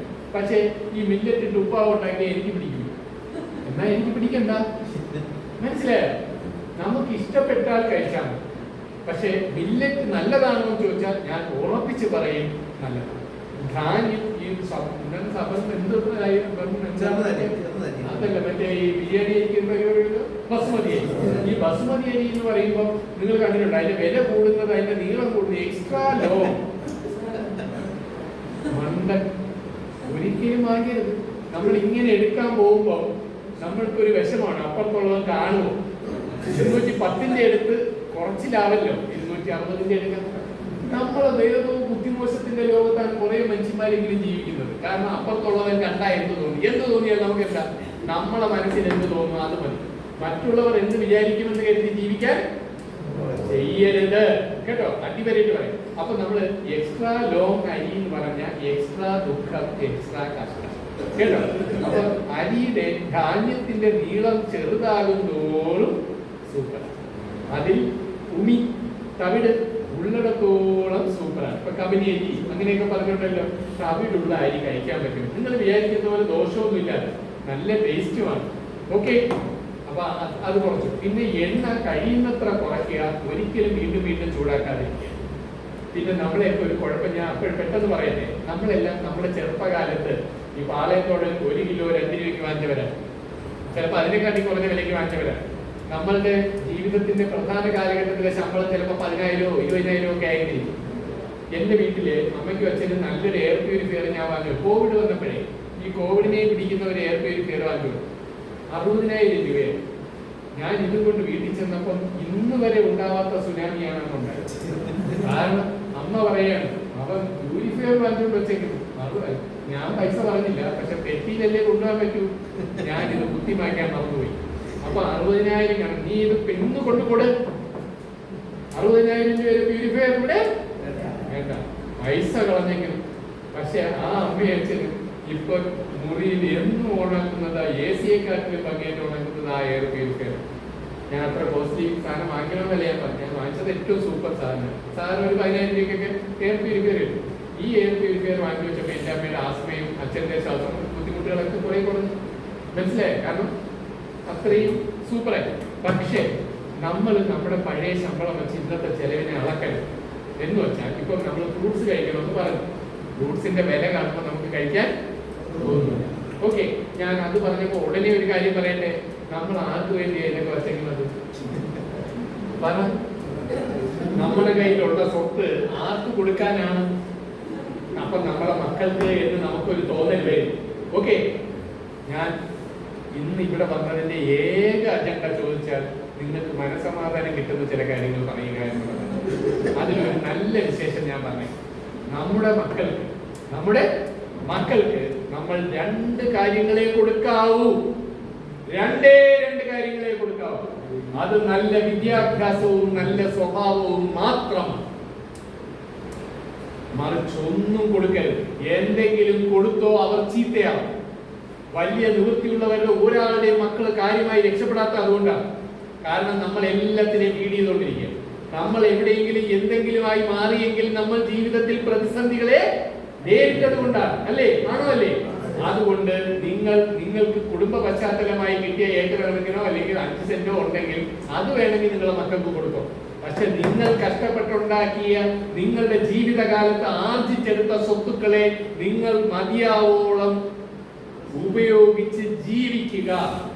പൈസ മിച്ചം വെക്കണ്ട, ചെലവാക്കുക. ആകെ പറ്റുമെങ്കിൽ ഒരു ഇൻഷുറൻസ് ഒക്കെ എടുത്ത് വെച്ചേക്കണം. കാരണം ചെലവാക്കി എല്ലാം തീർന്നു പോകുമ്പോൾ. പക്ഷെ അപ്പോഴും ഞാനൊരു എന്റെ OP-യിൽ വന്ന ഒരു പാവപ്പെട്ട പേഷ്യന്റ് ഉണ്ട്. അവർക്ക് ഞാനിതിങ്ങനെയൊക്കെ പറയുമല്ലോ. അപ്പൊ പറഞ്ഞു തുടങ്ങിയത് ഒരിക്കലും മറക്കാത്ത ഒരു സീനാണ്. എന്താണെന്ന് അറിയോ? ഒരു അമ്മ വന്ന്, അച്ഛനുണ്ട്, ആ അച്ഛൻ ഇപ്പോഴും ഉണ്ട് കേട്ടോ. ആ അമ്മ വന്നിട്ട് എന്നോട് പറഞ്ഞു ഭയങ്കര ബുദ്ധിമുട്ടാണെന്ന് പറഞ്ഞു. ഞാൻ പറഞ്ഞു അമ്മയ്ക്ക് സ്ഥലമുണ്ടോ? ഉണ്ട് മക്കളെ, 3 സെന്റ് 2 മുറി വീടുമാണ്. ഞാൻ പറഞ്ഞു അത് വിൽക്ക്. ആരും തരുന്നില്ലല്ലോ. അമ്മ അത് വിറ്റിട്ട് നല്ല സ്മാർട്ടായിട്ട് ജീവിക്കുന്നു. നിങ്ങൾക്കറിയാമോ? അടുത്തോളം വന്നപ്പോ അവരോട് പറഞ്ഞ് അത് വിറ്റത്. അത് വിറ്റു. അപ്പം 10 ലക്ഷം രൂപ കിട്ടി. 10 ലക്ഷം രൂപ കിട്ടി. ഈ 10 ലക്ഷം രൂപയ്ക്ക് സ്ഥലം വാങ്ങുന്നത് ആരെന്നറിയാമോ? അവരുടെ സ്വന്തം സഹോദരൻ. ഇതുവരെ പൈസ ഇല്ലാന്ന് പറഞ്ഞത് മനസ്സിലായോ? വോട്ട്. പക്ഷെ ഇവരൊരു ഔദാര്യം ചെയ്തു. 5 ലക്ഷം രൂപയ്ക്ക് വാങ്ങിച്ചു. എന്നിട്ട് പറഞ്ഞ് 5 ലക്ഷം ഘട്ടമായിട്ട് തന്നാൽ മതി. ഈ 5 ലക്ഷം രൂപയിൽ കുറച്ച് പൈസ പലിശയും കൊടുത്തിട്ട് ഒരു ജോലിക്കാരിയും കൂടെ ഇത് വെച്ചു. ഞാൻ തമാശ പറയല്ലേ, ജീവിതത്തിന്റെ നേരായ സത്യം. അവരെ നോക്കാൻ ഒരു ചേച്ചിയെ വെച്ചു. അങ്ങനെ ഒരു 5-6 മാസം സുവർണ കാലമായി. ഒരു 6-7 മാസം കഴിഞ്ഞപ്പോ ആ റജീന, അവരെ പേരെ എനിക്ക് ഓർമ്മയുള്ളൂ, ഈ നോക്കാൻ നിന്ന ചേച്ചിയെ, ഈ റജീന വന്നിട്ട് പറഞ്ഞു, ഡോക്ടറെ ഒരു കാര്യം പറയാനുണ്ട്. ഞാൻ ചോദിച്ചത് എന്ത്? അത് ഇവര് വെളിയിലാക്കിയിട്ട് ഇവര് വന്നിട്ട് പറഞ്ഞു, ആ സഹോദരന് ഇപ്പൊ പൈസ കൊടുക്കുന്നില്ല. കാരണം സഹോദരന് 5 ലക്ഷം ഇങ്ങനെ മാസം തോറും ചെറിയ തുക വെച്ച് ഇവരുടെ മാസത്തെ ചെലവിനാണ് കൊടുക്കാൻ പറ്റുന്നത്. ആദ്യം കൊടുത്തു, ഇപ്പൊ കൊടുക്കണില്ല. ഞാൻ പറഞ്ഞു നിങ്ങൾ വിട്ടോ, നിങ്ങൾ വയ്ക്കോ. അന്ന് റൂറൽ SP ഒരു അശോക് കുമാർ എന്ന് പറഞ്ഞൊരു സാറായിരുന്നു. എനിക്ക് ഇപ്പൊ അദ്ദേഹം റിട്ടയറായി കാണും. അപ്പൊ ഞാൻ മറ്റേ വർക്കലല്ലേ, റൂറലല്ലേ, അപ്പൊ റൂറൽ SP അശോക് കുമാർ സാറിനെ വിളിച്ചിട്ട് ഞാൻ പറഞ്ഞു, റൂറൽ SP സെർച്ച് ചെയ്ത് വിളിച്ചു. അപ്പോൾ ഇങ്ങനെ ഒരു പ്രശ്നമുണ്ട്, ഡോക്ടറോട് പരാതി അയക്കുന്നു. ഞാൻ ഡയറക്ടറുടെ പെർമിഷൻ വാങ്ങിയിട്ട് ഞാനൊരു ഇമെയിൽ കംപ്ലൈന്റ്, എന്റെ പേഷ്യന്റ് ഇന്ന സഹോദരൻ പൈസ വഞ്ചിച്ചു. ഇവൻ അവിടെ എത്തുന്നതിന് മുന്നേ വർക്കല സർക്കിൾ ഇൻസ്പെക്ടറുടെ നേതൃത്വത്തിൽ 2 വണ്ടി പോലീസ് ആ ബ്രദറിന്റെ വീട്ടിലെത്തുന്നു. അവനെ നോക്കിയിട്ട് RCC ഡോക്ടറെ കംപ്ലൈന്റ് നടത്തി. ഇങ്ങനെ ചെയ്ത് പ്രശ്നം പരിഹരിച്ച് അവര് രാജകീയമായി കുറെ വർഷം ജീവിക്കുകയും ആ മനുഷ്യൻ ഇപ്പോഴും വഴുതക്കാട് ടാക്സി ഓടിക്കുന്നു. അയാളെ വർക്കലയിൽ സംഭവം ഇവിടെ എവിടെയോ താമസിച്ച്. ഞാൻ പറയാൻ വന്നതെന്ന് വെച്ചാൽ 3 സെന്റുകാരൻ വിൽക്കാൻ കാണിച്ച ധൈര്യം 30 സെന്റുള്ള നമ്മൾ 5 സെന്റ് വിൽക്കാൻ ധൈര്യം കാണിക്കുന്നില്ല. മാത്രമല്ല, അത് പോട്ടെ, കയ്യിലുള്ള പൈസ എടുത്ത് ചെലവാക്കാൻ നമ്മൾ ധൈര്യം കാണിക്കുന്നില്ല. നമ്മൾ വിചാരിക്കും മറ്റുള്ളവർ എന്ത് വിചാരിക്കും. എന്നിട്ട് എന്തിന് ഞാൻ വിപ്ലവം പറയാണെന്ന് പറയരുത്, ഞാൻ പച്ചയായ യാഥാർത്ഥ്യം പറയാണ്. അച്ഛനും അമ്മയും കൂടെ താമസിക്കുന്നിടത്ത് ഒരു മോന്റെ കൊച്ചിനെ നോക്കാൻ ഒരു അച്ഛൻ ഒരിടത്ത് പോകുന്നു, മറ്റേ മോന്റെ മോളെ കൊച്ചിനെ നോക്കാൻ അമ്മ ഒരിടത്ത് പോകുന്നു. സൗകര്യം ഇല്ലാന്ന് പറഞ്ഞു, കൊച്ചുങ്ങളെ ഇവിടെ കൊണ്ട് നിർത്തി ഞാൻ നോക്കും. അല്ലെങ്കിൽ 2 പേരെയും കൂടെ നോക്കാൻ അച്ഛനും അമ്മയും കൂടെ ഒരിടത്ത് പോകും. ഇനി ഇതെല്ലാം കഴിഞ്ഞിട്ട് എന്റെ ഒരു ഗുളികയുണ്ട്, രാത്രി ഉറങ്ങാൻ വേണ്ടി കൊടുക്കുന്ന ഗുളികയ്ക്ക് ഞാൻ ഇട്ടിരിക്കുന്ന പേര് താരാട്ട് ഗുളികയാണ്. രാത്രി ഉറക്കത്തിന് കൊടുക്കുന്ന ഗുളികയുടെ പേര് താരാട്ട് ഗുളികയാണ്. അപ്പൊ ഞാൻ, കാരണം ഈ പറയുന്ന ഒരു നല്ല ഇതിന് വേണം, അപ്പൊ ഞാൻ ഗുളിക വിട്ട്, കാരണം പലരും ഈ ഉറക്ക ഗുളിക എന്ന് പറഞ്ഞാൽ അത് വേണം, പക്ഷെ ഉറങ്ങണം. അപ്പൊ ഞാൻ പറയും ഞാൻ സത്യമില്ല, കാരണം മിക്ക ഉറക്ക ഗുളികയുടെയും കുഴപ്പമെന്നറിയാം, രാവിലെ എണീക്കുമ്പോൾ ഒരു മന്ദതരം, അത് ഭയങ്കര ബോറല്ലേ. നമുക്ക് രാത്രി ഉറങ്ങണം, പകല് ഉറങ്ങാവുന്നിരിക്കണം അല്ലേ. അപ്പൊ അങ്ങനെ ഇരിക്കും. അപ്പൊ ഞാൻ ഈ ഗുളിക കൊടുത്തിട്ട് ഞാൻ പറയും, പിന്നെ അമ്മ ഈ ഗുളിക കൊടുത്തെന്ന് പറഞ്ഞ് അദ്ദേഹം ഉറങ്ങൂല കേട്ടോ. രാത്രി സ്വാഭാവികമായി ഉറക്കം വരേണ്ട സമയത്ത് ഉറക്കം വന്നില്ലെങ്കിൽ ഈ ഗുളിക കൊടുക്കണം. കൊടുത്തിട്ട് കൊടുത്തെന്ന് പറഞ്ഞ് ഉറക്കം വരൂല. കൊടുത്തിട്ട് പ്രിയപ്പെട്ടവർ അടുത്ത് കിടന്ന് തട്ടി കൊടുക്കണം. എന്തൊരു ഉദ്ദേശമില്ലാത്ത പ്രിയപ്പെട്ടവർ അടുത്ത് കിടന്ന് തട്ടി കൊടുക്കണമെന്ന് കേട്ടോ. അപ്പൊ ഈ പ്രിയപ്പെട്ടവർ അടുത്ത് തട്ടി കൊടുക്കണമെന്ന് പറയുമ്പോൾ ഒരുപാട് അച്ഛനും അമ്മയും ചിരിക്കും. എവിടെ തട്ടാൻ ഡോക്ടറെ? ഞാൻ ചോദിച്ചു എന്ത്? അത് ഞങ്ങൾ രണ്ടുപേരും 2 മുറിയിലാണ്. ഞങ്ങൾ രണ്ടുപേരും ഇനി ഒരു മുറിയിലാണെങ്കിൽ തന്നെ പലരും 2 കട്ടിലാണ്. ഞാൻ പറഞ്ഞോട്ടെ, കുഴപ്പമില്ല. എന്താ ഇത് വളരെ പ്രധാനമായതുകൊണ്ടാണ്. എന്തിന് എന്റെ വീട്ടിൽ അച്ഛനും അമ്മയ്ക്കും ഒരു നല്ല രസമുള്ള മുറി ഉണ്ടാക്കിയപ്പോ അവിടുത്തെ ഒരു ആർക്കിടെക്ട് ഇങ്ങോട്ട് വന്നു. ആർക്കിടെക്ടുമാരുണ്ടെങ്കിൽ ക്ഷമിക്കണം കേട്ടോ. അപ്പം ആർക്കിടെക്ട് ഇങ്ങോട്ട് വന്നിട്ട് പറഞ്ഞു, ഡോക്ടർ ഞാൻ ഒരു കാര്യം പറഞ്ഞുള്ളൂ, അച്ഛനും അമ്മയും കിടക്കുന്ന മുറിയിൽ പുറത്തോട്ട് നോക്കിയാൽ നല്ല ഗാർഡൻ കാണാൻ പറ്റണം, അങ്ങനെ സെറ്റ് ചെയ്യണമെന്ന് പറഞ്ഞു. അതൊക്കെ സെറ്റ് ചെയ്തു, എന്തൊക്കെയോ മരങ്ങളും സാധനങ്ങളൊക്കെ ഉണ്ട്. എന്നിട്ട് ഇയാൾ പറയുന്നത് അവിടെ അമ്മയുടെ കെട്ട്, ഇവിടെ അച്ഛനെ കെട്ട്, അതിന് ഇടയ്ക്ക് ഇങ്ങനെ ഒരു ചെടിയായാലും നിന്റെ ചെടി എടുത്തോണ്ട് പോകുന്നുണ്ടോ? അച്ഛന്റെ കട്ടിൽ അവിടെ, അമ്മയുടെ കട്ടിൽ ഇവിടെ, നീ ആരുടെ? ഒരു കട്ടിൽ എക്സ്ട്രാ കിങ് സൈസ് ഉണ്ടാക്കുമെങ്കിൽ ആ കിങ് സൈസ് ഉണ്ടാക്കും. മനസ്സിലായോ? നിങ്ങൾ എന്റെ വീട്ടിൽ പോയി നോക്കുക, അമ്മയും അച്ഛനും കിടക്കുന്ന കട്ടിൽ അത്ര സൂപ്പർ. അപ്പൊ സംഭവം അവർ ആ കട്ടിലിൽ ഒരുമിച്ച് തന്നെ എന്ത് ചെയ്യണം? കിടക്കണം. എന്നിട്ട് ഇവരെങ്ങാനും കിടന്നാൽ തന്നെ വാതിൽ തുറന്നു. ഞാനൊരു കാര്യം പറഞ്ഞു, നമ്മൾ ഈ ഒരു ഭാര്യയും ഭർത്താവും ഒരു മുറിയിൽ ഒരുമിച്ച് കിടക്കുന്നത് അതിന് മാത്രമാണെന്ന് ഇവിടെ ആരും വിചാരിക്കില്ല. ഇത് വിചാരിച്ചാലും കുഴപ്പമില്ല. Okay, sexuality in palliative medicine എന്ന് പറഞ്ഞ് നമ്മൾ പാലിയേറ്റീവ് കെയറിൽ തന്നെ ടോപ്പിക്കുണ്ട്. സെക്ഷുവാലിറ്റി എന്ന് പറഞ്ഞാൽ സെക്ഷൽ ഇന്റർകോഴ്സ് എന്നല്ല അർത്ഥം. സെക്ഷുവാലിറ്റി എന്ന് പറഞ്ഞാൽ ബീയിങ് ടുഗദർ എന്നാണ്, നമ്മൾ ഒരുമിച്ചുണ്ടാവുക എന്നുള്ളതാണ്. അത് ഭാര്യയും ഭർത്താവും നീ എന്നോടൊപ്പം എപ്പോഴും എൻ്റെ എപ്പോഴും എന്നൊക്കെ പറഞ്ഞ് പള്ളിയിലെ പ്രസംഗം കേട്ടിട്ടും അല്ലാതെയും നമ്മൾ മിന്നി കെട്ടി കല്യാണം കഴിച്ച് കൊണ്ടുവന്നിട്ടുണ്ടെങ്കിൽ ജീവിതാന്ത്യം വരെ അടുത്ത് ഒരുമിച്ചിരിക്കാനുള്ള അവകാശവും നമുക്കുള്ളതാണ്. അത് നമ്മളായിട്ട് കൊണ്ട് കളയരുത്. പിടികിട്ടിയോ? ആരുടെ? അപ്പൊ അതുകൊണ്ട് കട്ടിൽ ചേർന്നല്ലെങ്കിൽ ഇന്ന് ചേർന്നോ. 2 മുറിയിലാണെങ്കിൽ ചുവര്, എൻ്റെ ആ ഗുളിക ഒരുപാട് പേരുടെ ചുമരുകൾ ഇടിച്ചു പൊളിച്ചു എന്നതിൽ എനിക്ക് അഭിമാനമുണ്ട്. ജീവിതത്തിലെ ഒരു ഡോക്ടർ എന്ന് പറയുന്ന ലൈഫിലെ ഏറ്റവും പ്രധാനപ്പെട്ട നേട്ടം ചോദിച്ചാൽ ഞാൻ ഇത് പറയും. ഓക്കെ, അപ്പൊ അത് കഴിഞ്ഞ് അപ്പൊ നമ്മൾ ആരോഗ്യത്തെ കുറിച്ച് പറഞ്ഞു, വ്യായാമത്തെ കുറിച്ച് പറഞ്ഞു, ഭക്ഷണത്തെ കുറിച്ച് പറഞ്ഞു. ഇനി അടുത്ത സാധനം എന്ന് വെച്ചാൽ ഈ ഡയബറ്റീസ് ഉള്ളവർക്ക് എന്ത് ഫ്രൂട്ട്സ് കഴിക്കാം? ആപ്പിൾ കഴിക്കാം, പേരയ്ക്ക കഴിക്കാം, സബർജില്ലി കഴിക്കാം. ഇനി വേണ്ടി വന്നാൽ മറ്റെന്തും കഴിക്കാം. പക്ഷെ ഇനി പറയുന്ന കാര്യം ശ്രദ്ധിക്കണം. ഓക്കെ, അതായത് നമ്മുടെ ഷുഗർ 200-ൽ കൂടുകയും അരുത്, 100-ൽ കുറയുകയും അരുത്.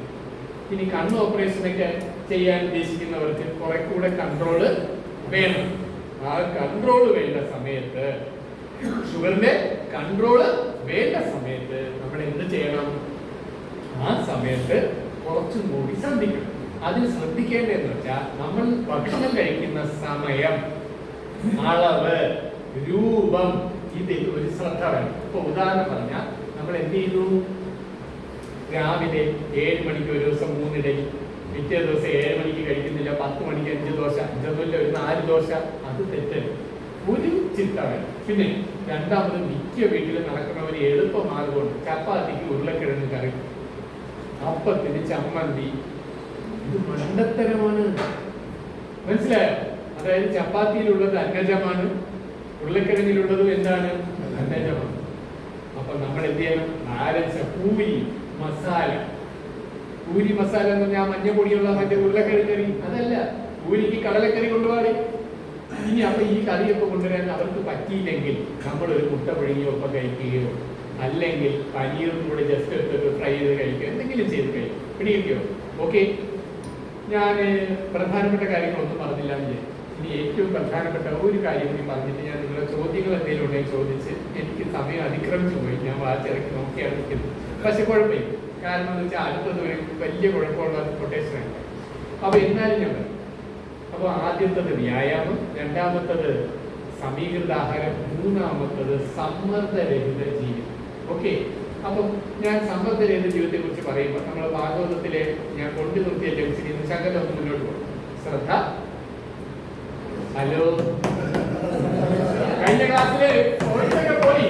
ശ്രദ്ധ, മൈത്രി, ദയ, ശാന്തി, തുഷ്ടി, പുഷ്ടി, ഇത്രയും വന്നാൽ അടുത്ത ഉണ്ടാവേണ്ട ഗുണം ക്രിയയാണ്. നമ്മൾ എന്തെങ്കിലും ചെയ്തുകൊണ്ടേയിരിക്കണം കേട്ടോ. അപ്പൊ നിങ്ങൾ ചെയ്തുകൊണ്ടിരിക്കാൻ സന്തോഷം വരണമെങ്കിൽ എന്ത് ചെയ്യണമെന്ന് അറിയാം. നമ്മൾ ഇതുവരെ ചെയ്യാത്ത കൊച്ചു കാര്യങ്ങൾ എന്തെങ്കിലും പഠിച്ചാലും മതി. ഞാൻ പ്രത്യേകിച്ച് പറയും. ഉദാഹരണം പറഞ്ഞാൽ ഈ ചാലിയിലേക്ക് പോയ തവളക്കൂട്ട കമ്മൻ ഉണ്ടാക്കുന്ന സാധനങ്ങൾ അതുകൊണ്ടൊന്ന് ഉണ്ടാക്കി മക്കൾക്കൊക്കെ ഒന്ന് കൊടുത്തു നോക്ക്. എല്ലാവർക്കും കിട്ടുമ്പോൾ സന്തോഷമാണ്. 10 രൂപയുള്ളൂ. ഇത് രണ്ടാമത്. അപ്പം നമ്മൾ എന്ത് ചെയ്യാന്ന് വെച്ചാൽ ഇപ്പൊ ഒരു ഹാൻഡ് കർച്ചീഫ് എടുത്ത് എംബ്രോയിഡറി പഠിക്കാം, അല്ലെങ്കിൽ നമുക്കൊരു വയലിൻ പഠിക്കാൻ പോവാം. ഒരു നാണക്കേടും വേണ്ട. നിങ്ങൾ എല്ലാവരും കൂടെ ഒരു വയലിൻ കോമൺ ആയിട്ടുള്ള ഒരു ക്ലാസ് ഒക്കെ വയ്ക്കുക. ഷെയ്ഖ് പരീദ് എന്ന് പറഞ്ഞൊരു IAS ഉദ്യോഗസ്ഥനാണ്, അറിയാമോ? എനിക്ക് പ്രിയപ്പെടാറ്. അദ്ദേഹം എന്താ അറിയാം, എന്നെ ഡാക്ടറെ എന്ന് വിളിച്ചുകൊണ്ട് ഭയങ്കര കമ്പനിയാണ്. പക്ഷേ ഈ ഇദ്ദേഹം ഭാര്യയും കൂടെ എന്തെങ്കിലും പഠിക്കാൻ എപ്പോഴും പോകും. ഞാൻ ചോദിക്കും, സാറിപ്പം ഞാൻ ഇന്ന കോഴ്സ് ചെയ്യും. എന്തെങ്കിലും പഠിച്ചുകൊണ്ടിരുന്നാൽ നമ്മുടെ വായനയും പഠിത്തവും പുതുതായി പഠിച്ചാൽ നമ്മുടെ ഓർമ്മശക്തി ഇല്ലേ? നമ്മളെല്ലാം പേടി എന്താണെന്നറിയോ? ഓർമ്മ പോകുമോ? മറ്റേ അമ്നീഷ്യം അത് വരുമോ? അല്ലേ? വരുമോന്നാണ്. ഇത് വരാതിരിക്കണം. എന്നെ ചിലർ ഉപദേശിച്ചു കേട്ടോ, പ്രശാന്ത് നിന്റെ ഈ വായനയും പ്രസംഗവും ഒക്കെ ഉണ്ടല്ല, നീ ഇത്ര കാലത്തിലെ ഇങ്ങനെയൊക്കെ ചിന്തിച്ചു തുടങ്ങിയാൽ നിനക്ക് മറ്റേ സാധനം വരും. മോഹൻലാലിന് വന്നത് ഞാൻ ശരിക്കും സത്യം പറഞ്ഞവരൊക്കെ ഇച്ചിരി വിദഗ്ധരാണ്. ഞാനൊന്ന് പേടിച്ചു. ഞാൻ അവിടുന്ന് മെഡിസിന്റെ അപ് ടു ഡേറ്റ് എന്ന് പറഞ്ഞൊരു വലിയ സംഭവമുണ്ട് കേട്ടോ, ഏറ്റവും ആധികാരികമായി. ഞാൻ അതുകൊണ്ട് ഈ ടോപ്പിക്ക് കുറച്ചുകൂടെ നന്നായിട്ട് പഠിച്ചു. പ്രതിസന്ധികൾ വരുന്ന നല്ലതല്ലേ, അപ്പോഴല്ലേ നമ്മൾ പഠിക്കുള്ളൂ. ഞാൻ നന്നായി പഠിച്ചതുകൊണ്ട് പറയാണ്, നിങ്ങൾ ഇഷ്ടം പോലെ വായിച്ചോ, പുതിയ കാര്യങ്ങൾ ചെയ്തോ, നമ്മുടെ തലച്ചോറ് ഉണർന്നിങ്ങനെ തുള്ളിച്ചാടി നിൽക്കും. കുഴപ്പമുണ്ടോ? സന്തോഷമല്ലേ? നന്നായി അടിച്ചു പൊളിക്കുക. അപ്പൊ തുഷ്ടി, പുഷ്ടി, ക്രിയ. ക്രിയ കഴിഞ്ഞാൽ സ്വാഭാവികമായിട്ട് വരുന്ന ഗുണത്തിന്റെ പേരാണ് ഉന്നതി. ഉന്നതി കഴിഞ്ഞാൽ അടുത്തൊരു ഗുണമാണ് ബുദ്ധി. ബുദ്ധി വേണം, ഞാൻ ആ ഭാഗം സംസാരിക്കുന്നില്ല. അത് കഴിഞ്ഞാൽ വേണ്ട സാധനം മേധ. മേധ എന്ന് പറഞ്ഞാൽ എന്താ അർത്ഥം? സംസ്കൃതമാണ്. ബോധം, ഓർമ്മ.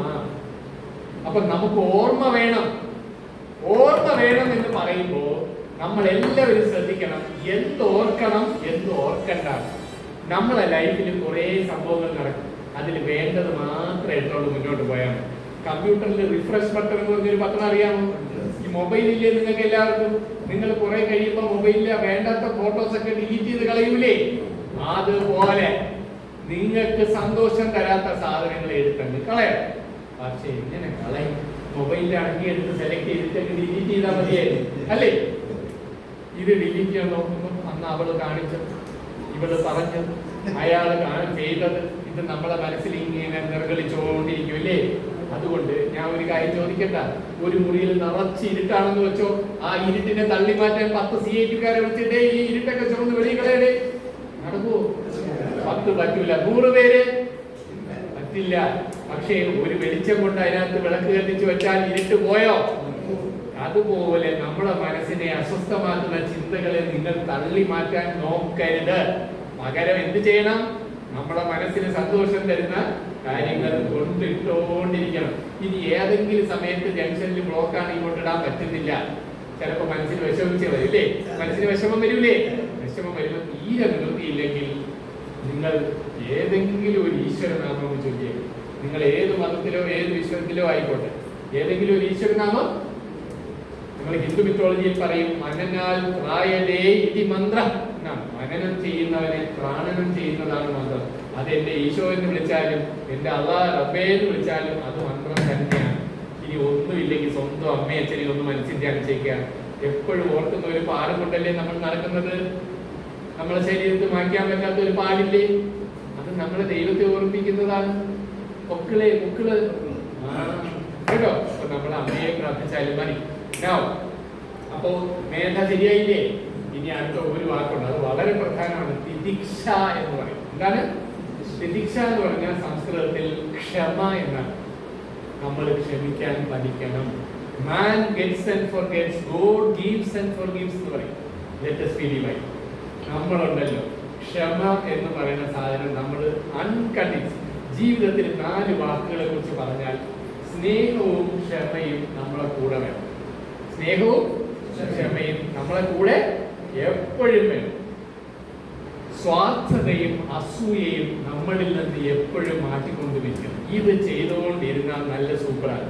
അതില് നിന്നോട് ഞാൻ അന്നേ ക്ഷമിച്ചതാണ് എന്ന് ഒരാളോട് നമ്മൾ പറയരുത്. അന്ന് ക്ഷമിച്ചെങ്കിൽ അന്ന് കളയണം. പിടി കിട്ടിയോ? ക്ലിയർ ആണോ? ഇനി അടുത്ത സാധനം ഇത്രയും ആ ഭാഗത്തുള്ളൂ. ബാക്കി ഭാഗം ഇത്തിരി കടക്കം പിടിച്ചത് അവിടെ നിൽക്കട്ടെ. ഞാൻ ചോദിക്കട്ടെ, ഇനി നമ്മുടെ ജീവിതത്തിൽ സന്തോഷം വരാൻ സന്തോഷം കൊടുത്താൽ മതി എന്ന് ഞാൻ പറഞ്ഞല്ലോ. ഇനി മനസ്സിന് വിഷമം വരും, ടെൻഷൻ വരും, ഇല്ലേ? കണ്ണ് നനയും, അല്ലേ? നനയൂല്ലേ ചിലപ്പോ? ഒരു വരി കൊണ്ട് ഞാൻ അതിനെ മാറ്റിക്കളയട്ടെ. ഞാൻ പറയുന്നത് തെറ്റാണെങ്കിൽ സമ്മതിക്കരുത് കേട്ടോ. ഉറപ്പാണ്. The stress or tension arises from fear. നമുക്ക് എവിടെയെങ്കിലും ഒരു ഭയം വരുമ്പോഴാണ് നമുക്ക് എന്ത് വരുന്നത്? സങ്കടം, ടെൻഷൻ വരുന്നത്. നിങ്ങൾ ഇനി ചിന്തിച്ചു നോക്ക്. ഇനി ഭയം വരുന്നത് എപ്പോഴെന്ന് അറിയാം? The fear arises from ignorance. നമ്മൾ അച്ഛനും അമ്മയും കൂടി രാത്രി കിടന്നുറങ്ങുമ്പോൾ വെളിയിലൊരു ശബ്ദം. അപ്പൊ അച്ഛൻ എന്ത് പറയും? നോക്കിയിട്ട് വരാം. അപ്പൊ അമ്മ എന്ത് പറയും? വേണ്ട, അവിടെ കിടക്കണം.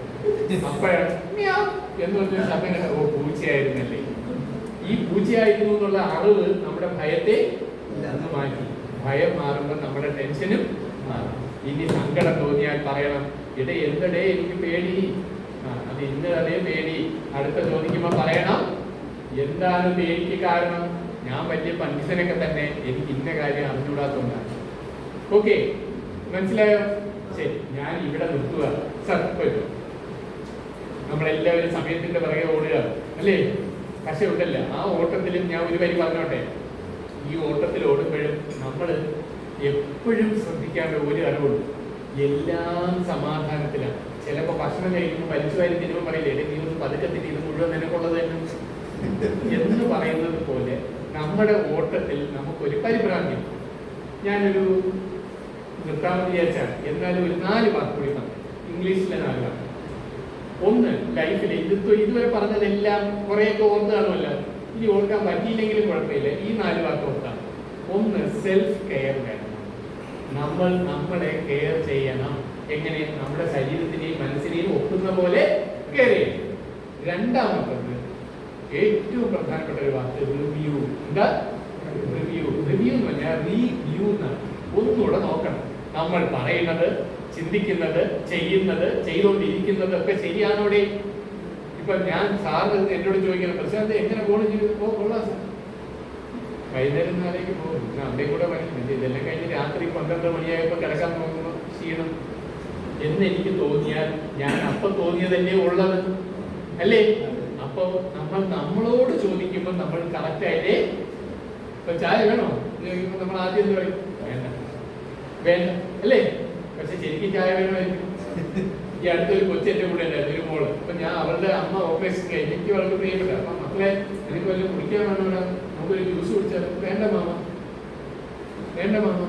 അപ്പൊ ഞാൻ ചോദിച്ചു, എടേ ഇതിപ്പോ അമ്മയാണ് നിന്നോട് ചോദിച്ചാൽ നീ എന്ത് പറയും? അപ്പൊ കുടിക്കും മാമ. എന്നാ മാ കുടിക്കാൻ? മനസ്സിലായോ? അപ്പൊ എന്ന് പറഞ്ഞ പോലെ നമ്മൾ റിവ്യൂ ചെയ്യണം. എന്ത് ചെയ്യണം? നമ്മൾ പറയുന്നതും ചിന്തിക്കുന്നതും ചെയ്തുകൊണ്ടിരിക്കുന്നതും ചെയ്യുന്നതും പോകുന്നതും ഒക്കെ ശരിയാണോ എന്ന് റിവ്യൂ. എന്നിട്ട് കമ്പ്യൂട്ടറിലെ ആ റിഫ്രഷ് ബട്ടൺ ഞാൻ ഒന്നുകൂടെ ഓർമ്മിപ്പിക്കുകയാണ്. ആ റിവ്യൂവിൽ നമ്മൾ ചില കാര്യങ്ങൾ നമ്മൾ കൊടുത്ത് നമുക്ക് വേണ്ട കേട്ടോ, അല്ലെങ്കിൽ ഈ കാര്യം വെറുതെ ഞാൻ എന്റെ സമയം കളയാം, ഞാൻ എന്തിനു ഓടിക്കറിച്ച് അങ്ങോട്ട് പോകണം, ഞാൻ എന്തിന് ഇങ്ങോട്ട്, അല്ലേ? അത് അനുനയത്തിൽ മനസ്സിലാക്കി ആ ചേഞ്ചസിനെ നമ്മുടെ ജീവിതത്തിൽ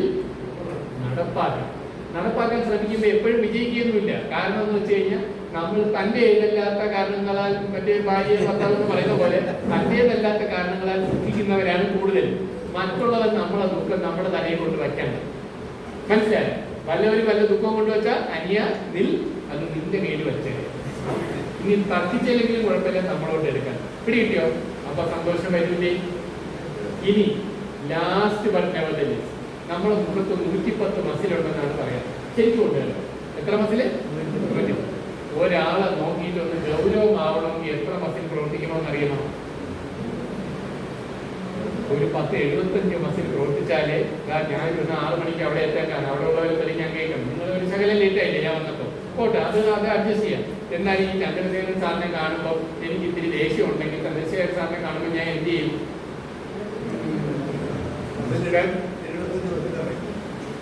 ഞാൻ ഒന്ന് മസിൽ പിടിക്കും അല്ലേ? അല്ലേ? ഒരു ഗൗരവം കാണിക്കും അല്ലേ? ദേഷ്യം കാണിക്കും അല്ലേ? അതിന് എത്ര മസിൽ പ്രവർത്തിക്കണം? ഒരാളെ നോക്കി ഒന്ന് ചിരിക്കണമെങ്കിൽ എത്ര മസിൽ വേണമെന്ന് അറിയാമോ? 15 മസിൽ മതി.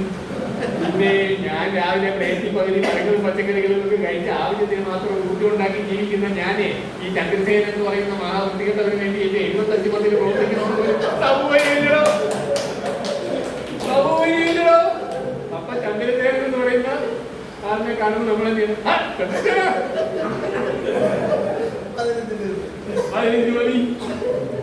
15 മതി. അപ്പൊ നമുക്ക് ഇനി ഇഷ്ടമില്ലാത്തവരെ കാണുമ്പോൾ നമ്മൾ എന്ത് ചെയ്യണം? ഒന്ന് ചിരിച്ചേക്കണം. ചിരിക്കുമ്പോ വേറെ അർത്ഥം എടുക്കരുത്. അപ്പൊ ചുരുക്കത്തിൽ ഇനി ഞാൻ ചന്ദ്രസേനൻ സാറിനെ കാണുമ്പോൾ അങ്ങനെ ചിരിക്കാൻ തുടങ്ങിയെന്ന് വെച്ചോ. ചന്ദ്രസേനൻ സാറ് എനിക്കിട്ട് വച്ചുകൊണ്ടിരിക്കുകയാണ്, പക്ഷെ ഞാൻ എന്നാലും ചിരിച്ചുകൊണ്ടിരിക്കുകയാണ്. അങ്ങനെ ചിരിച്ചുകൊണ്ടിരിക്കുമ്പോ ചന്ദ്രസേനൻ സാറിന് തന്നെ ഒരു ദിവസം വച്ച് അവൻ ചിരിക്കുന്നത്, 2ാം ദിവസം വച്ച് വീണ്ടും കണ്ടപ്പോ ചിരിക്കുന്നത്, 3ാം ദിവസം വയ്ക്കാൻ നേരത്തെയായിരിക്കും ഇനി അവനിട്ട് വയ്ക്കണ്ട. അവൻ നമ്മ കയ്യിൽ പ്രശ്നം തീർന്ന ബന്ധങ്ങൾ സൂപ്പറായോ? പിടികിട്ടിയോ? അങ്ങനെ വീട്ടിൽ പോയ അടിച്ചുപൊളി, നാട്ടിൽ പോയ അടിച്ചുപൊളി, വാർദ്ധക്യത്തിൽ സത്യം പറഞ്ഞ സൂപ്പറായിട്ട് അടിച്ചു. പിന്നെ പറയുമ്പോഴേക്കും നിങ്ങൾക്ക് നിർത്താൻ തോന്നില്ല. എന്നാൽ ചിലരൊക്കെ ഈ അമ്പലത്തിൽ പോയിട്ട് പ്രാർത്ഥിക്കും, ഭഗവാനെ അതുപോലെ തന്നെ വീട്ടിലാരെങ്കിലും വരും, ഇനി എന്നെ അങ്ങോട്ടൊന്ന് വിളിച്ചാ മതി. എങ്ങോട്ട്? ഇങ്ങനത്തെ ഭൂതറ വർത്തമാനം പറയരുത്, മനസ്സിലായോ? ഇനി ഭഗവാനെ എന്നെ അങ്ങോട്ട് വിളിക്കണേ. എന്തോ ഭഗവാൻ ഇവിടെ ഹലോ കോളിംഗ് ബെല്ലും വെച്ചോണ്ടിരിക്കുകയാണ്, ഇങ്ങോട്ട് വാടാ. ഇങ്ങനത്തെ വൃത്തിയായിട്ട് വർത്താനം പറയരുത്. പകരം ഭഗവാനിൽ നിങ്ങൾ വിശ്വസിക്കുന്നുണ്ടെങ്കിൽ നിങ്ങൾ പ്രാർത്ഥിക്കണം. പക്ഷെ പ്രാർത്ഥിക്കേണ്ടത് എന്താണെന്നറിയാം? ഭഗവാനെ എനിക്ക് കഴിയുന്നത്ര കാലം ഇവിടെ ഉള്ളവരുമായിട്ട് അടിച്ചു പൊളിച്ച് സന്തോഷത്തോടെ ജീവിക്കാൻ കുറച്ചുകൂടെ തരണേ എന്നങ്ങോട്ട് പ്രാർത്ഥിക്കും. എന്നിട്ട് ചുരുക്കത്തിൽ സന്തോഷത്തിൽ കഴിയണം. ഇനി സന്തോഷത്തിൽ കഴിയാൻ പറ്റിയില്ലെങ്കിൽ എന്തുകൊണ്ട് എനിക്ക് സന്തോഷത്തിൽ കഴിയാൻ പറ്റിയില്ല എന്ന് സ്വയം ചോദിക്കണം. അപ്പൊ മനസ്സിൽ 10 പ്രശ്നങ്ങൾ ഇങ്ങോട്ട് വരും. നിനക്ക് ആ കുഴപ്പമുണ്ട്, ഈ കുഴപ്പമുണ്ട്. അപ്പൊ എന്ത് ചെയ്യണം? ഒരു പേപ്പർ എടുത്ത് വെച്ച് അങ്ങോട്ട് എഴുതണം. മനസ്സിലായോ? പേപ്പർ എടുത്ത് വെച്ച് എഴുതണം. എഴുതിയിട്ട് 10 എണ്ണം കിട്ടിയെന്ന് വെച്ചോ. എന്നിട്ട് ഓരോരുത്തരായിട്ട് മറ്റേ ജഡ്ജിയായിട്ട് അങ്ങോട്ട് വിലയിരുത്തണം. ഇത് വെച്ച് ഞാൻ എന്തിനാ ദുഃഖിക്കണേ? അത് വെട്ടണം. അടുത്തത് വെട്ടണം. വെട്ടാൻ പറ്റാത്തുണ്ടെങ്കിൽ എന്റെ സ്ഥലം മരുന്നുകുഴി അല്ലെങ്കിൽ RCCയിൽ പകരം വന്നാലും കൊണ്ടിക്ക് വന്നാൽ ഞാൻ വെട്ടില്ല. ഇതുവരെ എനിക്ക് വെട്ടാൻ പറ്റാത്തൊരു കുഴപ്പം ഞാൻ കണ്ടിട്ടില്ല. കാരണം എന്താണെന്നറിയാമോ? ഞാനിപ്പോ ഇവിടുന്ന് ഇറങ്ങി പോകാൻ നേരത്തെ ഇങ്ങനെ പിടിച്ചുകൊണ്ടാണ് പോണേന്ന് വെച്ചത്. ഇയാൾ ഇതുവരെ വലിയ കുഴപ്പമില്ലായിരുന്നു. അല്ല, ഞാൻ നല്ല സാർ എന്റെ തലയിൽ ഒരു ഭാരം ഇരിക്കുകയാണ്. ഈ ഭാരമാണ് നമ്മുടെ ജീവിതത്തിൽ വെറുതെ ചിന്തിക്കുന്ന നമ്മുടെ ചിന്താഭാരം. കഴിഞ്ഞതിനെ ഓർത്ത്, വരാൻ പോണതിനെ ഓർത്ത്, എന്തോന്ന് ഓർക്കാൻ ഇപ്പം അടിച്ചു പൊളിച്ച് സന്തോഷത്തോടെ live in the present moment. പിന്നെ കണ്ണാടി പോകുമ്പോ നരച്ച് എന്റെ മുടി കഷണ്ടിയായി, ഇവിടെ ചുളുങ്ങി. We often see the weak outer husk of ourselves. നമ്മൾ നമ്മുടെ കുറവുകൾ ഇപ്പം നമ്മളിൽ പലരും കാണാൻ കൊള്ളാം. ഈ അജയൻ സാർ തൊപ്പിയും കൂടെ വെച്ചാൽ ഇവിടെ ഒടുക്കത്തെ ഗ്ലാമർ അജയൻ സാറിന് അറിയാമല്ലേ? അപ്പൊ അജയൻ സാർ ഗ്ലാമർ, ഇദ്ദേഹം ചന്ദ്രസേനൻ ഇതുപോലെ കണ്ണട വില വെച്ച് മുടിയൊക്കെ ഇവിടെ ഇങ്ങോട്ടൊക്കെ കയറിയിരുന്നാലും പുള്ളി കണ്ണാടി പോകും നോക്കണം. പക്ഷെ അങ്ങേരെ ഗ്ലാമർ നമുക്കല്ലേ അറിയാം. ഒന്നാലോചിച്ചു നോക്കി. അപ്പൊ we often see the weak outer husk of ourselves. നമ്മൾ നമ്മുടെ കുറവുകളിൽ കണ്ടെത്തി PhD എടുത്തുകൊണ്ടിരിക്കുകയാണ്. നിർത്തുക. ഒരു ഗുണവുമില്ലാത്ത PhD ആണ്. അവനവന്റെ കുറവുകൾ അറിയുന്നത് നല്ലതാണ്. അതിൽ അവമതിപ്പുണ്ടാവുന്ന രീതിയിൽ വിഷമിക്കുന്നത് മൺകർത്തരമാണ്. പകരം എൻ്റെ അടുത്ത് ചില പേഷ്യൻ്റൊക്കെ വന്നിട്ട് പറയും, ഡോക്ടറെ മരിച്ചാൽ മതി. ഞാൻ പറയും കണ്ണടയ്ക്കാൻ. എന്തിനു ഡോക്ടർ? കണ്ണടയ്ക്കും. ഇതിന് എനിക്ക് പോകാൻ കണ്ണടയ്ക്കുമ്പോഴേ അറിയാവൂ കാഴ്ച. ഇത്രയും കാലമായിട്ട് എനിക്ക് കാഴ്ചയില്ലാത്ത എത്രയോ ആൾക്കാർ ഇവിടെ ഉണ്ട്. കമ്പയർ ചെയ്യണമല്ല ഞാൻ.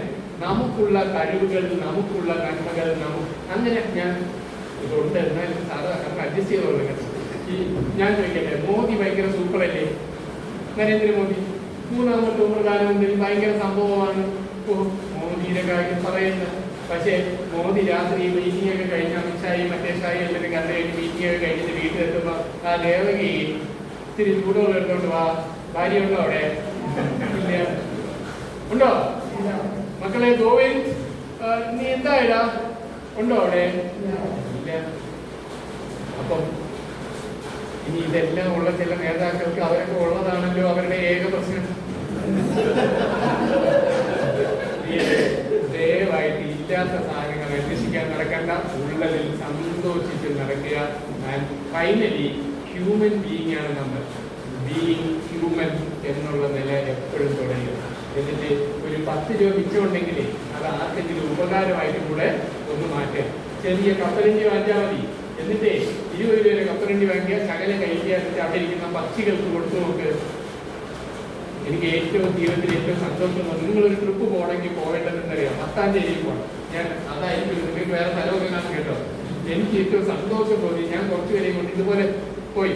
അതിൽ മട്ടാഞ്ചേരിയിൽ പോയപ്പോൾ അവിടെ ഒരു കൊട്ടാരവും കുളവും ഒക്കെ ഉണ്ട്. അവിടെ കപ്പലണ്ടി വാങ്ങിച്ചിട്ട് പ്രാവുകൾ വന്നിരിക്കുന്നതാണ്. ഈ കപ്പലണ്ടി വാങ്ങിച്ചിട്ട് പ്രാവ് ഇങ്ങനെ കൈ വെച്ചുകൊണ്ടിരുന്നാൽ മതി, ആദ്യം ഇട്ട് കൊടുക്കണം. എന്നിട്ട് കൈ വെച്ചുകൊണ്ടിരുന്ന പ്രാവ് വന്ന് കൊത്തിയെടുത്ത് തിന്നും. എന്ത് രസമെന്നറിയാമോ? അപ്പൊ മറ്റൊരാളുടെ സന്തോഷത്തിന് വീണ്ടും നമ്മൾ കാരണമാവും. അപ്പൊ നമുക്ക് എന്ത് കിട്ടും?